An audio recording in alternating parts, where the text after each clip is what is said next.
नमस्कार। कालू खबरी gang episode number 5। इस कहानी की घटनाएं और पात्र काल्पनिक नहीं हैं। They are not fictitious, they are based on true stories. यानी कि यह जो एपिसोड चल रहे हैं, इनके जो जो पात्र हैं वह सब सत्य घटनाओं पर ही आधारित है, तो आप इन पर भरोसा कर सकते हैं। अब हम आज बात करेंगे रिवाली में 2016 में एक कोऑपरेटिव स्कैम होता है। उसमें घोटाला होता है 40 लाख रुपए का। किसान विजय, सुरेंद्र, कृष्ण, सुभाष मिल करके पूरा गांव किसान इकट्ठे होकर के तत्कालीन एसडीएम को ज्ञापन देते हैं और वही यह बताते हैं कि हमारे खाते में फर्जीवाड़े से राशि हमारे खाते में डाल करके निकाल ली गई। गबन कुल हुआ था 40 लाख रुपए का। उस समय का यह 255/18 और 84/19 की एफआईआर भी दर्ज हुई थी। यह बहुत बड़ा मामला था और उस समय के बहरोड, नीमराणा और आसपास के किसान मोर्चा के अध्यक्ष, भारत किसान यूनियन के जो अध्यक्ष थे, वह भी इस ज्ञापन में, धरने में शामिल थे। अब यह मामला केवल इन्हीं किसानों का नहीं था। जब और इसकी जानकारी थोड़ी खोदी गई तो पता लगा कि इसमें लगभग करीब 1 से 1.5 करोड़ रुपए का घोटाला किया गया था। उस समय यह कालू खबरी गैंग का सरगना उस रिवाली की कोऑपरेटिव सोसाइटी का सचिव था।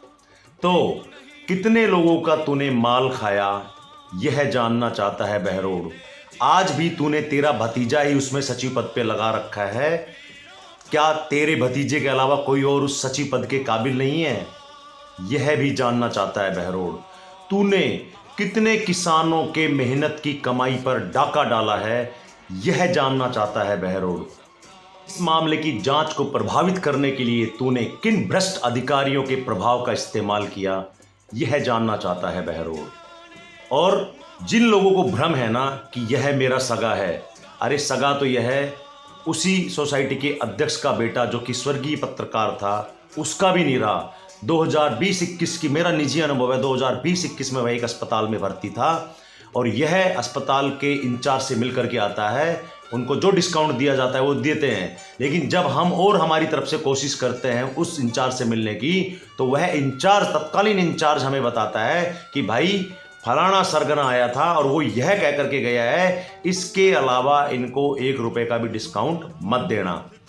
अब जरा सोचो, यह जब अपने उस भतीजे का सगा नहीं था तो यह आज क्या आप लोगों का सगा होगा? नंबर 2, तेरे 2 भतीजे हैं। एक तो गुन्ना रहता है, कुछ बोलता नहीं है सामने। दूसरा, ये दोनों ही 2 पैक मार करके तब ये बकवासबाजी करते हैं, तब ये दुनिया के हाथ पैर तोड़ने की, ये करने की, वो करने की धमकियां देते हैं। इन्होंने लोगों में एक अफवाह फैला रखी है कि हमारे बड़े बड़े गैंगस्टरों से संबंध है, हम किसी का कुछ भी बिगाड़ सकते हैं। अरे मैं तुम्हें खुली चेतावनी देता हूं, खुली। तुम मेरे इतना जरा सी उंगली लगा करके दिखाओ, अगर तुम्हें तुम्हारी भाषा में जवाब नहीं दिया ना तो फिर तुम बताना। और यदि तू मुझ पे जानलेवा हमला करवाता है तो याद रखना सरगना, मुझे जान से ही मरवाना। यदि मैं गलती से जिंदा बच गया ना, तू खानदान तो मेरा क्या खत्म करेगा, तेरा खानदान खत्म हो जाएगा, यह बात का ध्यान रख। खुद की फोटो गन लेकर के वायरल होती है और तू अखबार में, अपने घर के बन चुके अखबार में लेख छापता है अवैध हथियारों के बारे में। मैं कहता हूं पुलिस अधिकारियों को स्वयं संज्ञान लेना चाहिए कि यह हथियार लेकर किसे डराने की कोशिश कर रहा है। मैं तो इससे डरूंगा नहीं, क्योंकि मैं तो इसका इलाज 2017-18 में कर देता, लेकिन कमाने के चक्कर में देश से ही बाहर था तो मैं इसका करता क्या। डर इससे मुझे 1% भी आज तक नहीं लगा है। अब हम दूसरी मामला बात करते हैं रीट में घोटाला। 15 सितंबर 2021 को जागुआस चौक पर एक सफेद कार में एक व्यक्ति पकड़ा जाता है और उस व्यक्ति ने लोगों को, छात्रों को 3 घंटे पहले पेपर दिलाने के नाम पर पैसे वसूल रखे थे। उस समय जागुआस चौक पर सफेद कार में कुल 45 लाख रुपए थे, जबकि पुलिस ने जब्ती में 11.10 लाख रुपए ही दिखाए। उस समय कार में यह कालू खबरी गैंग का सरगना भी था, ऐसे हमारे विश्वस्त सूत्र कहते हैं। और यह नंगे पैर इसको एक भ्रष्ट अधिकारी ने नंगे पैर इसको चौराहे से भगा दिया था और यह चौराहे से नंगे पैर सरकता हुआ अपने घर तक गया था। तो तुमने किन किन लोगों के पैसे खाए, यह जानना चाहता है बहरोड़। 45 लाख में से 11.10 लाख यानी कि बाकी के 33,90,000 रुपए कौन खा गया, कहां चले गए, यह जानना चाहता है बहरोड़। किस भ्रष्ट अधिकारी ने तुझे नंगे पैर वहां से रवाना किया, यह जानना चाहता है बहरोड़। मैं तो एसओजी से निवेदन करता हूं, मैंने आप लोगों को लिखित में शिकायत दी है, तुम्हारे फोन नंबर पे शिकायत दी है कि यह जो सरगना है इसके रीट में ही नहीं, इसके कहीं ना कहीं कनेक्शन जरूर निकलेंगे।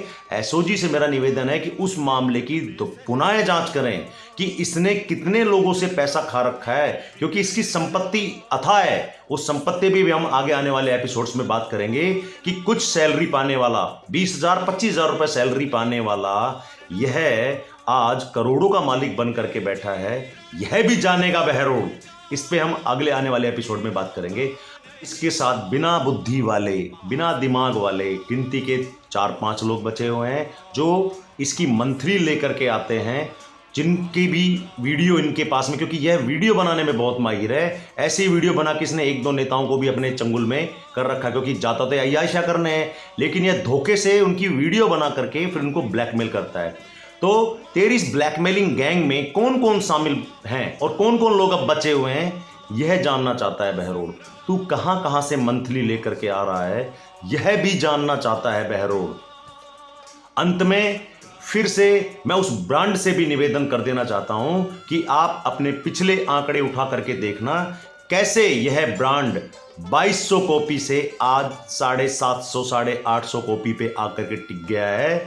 यदि आपको यह लग रहा है ना कि इस कालू खबरी गैंग के सरगना से आप लोगों का कुछ नहीं बिगड़ेगा, तो यह बहरोड़ है।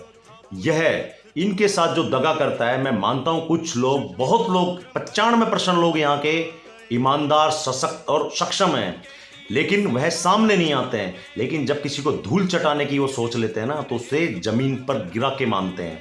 तो उस ब्रांड से भी मैं निवेदन कर देना चाहता हूं, जल्दी से जल्दी सचेत हो जाओ और इसका जल्दी से जल्दी इलाज कर दो, इससे पहले जनता तुम्हारे ब्रांड का इलाज कर दे। मैं फिर कह रहा हूं, मुझे तुम्हारे ब्रांड से किसी भी तरह की आपत्ति नहीं है।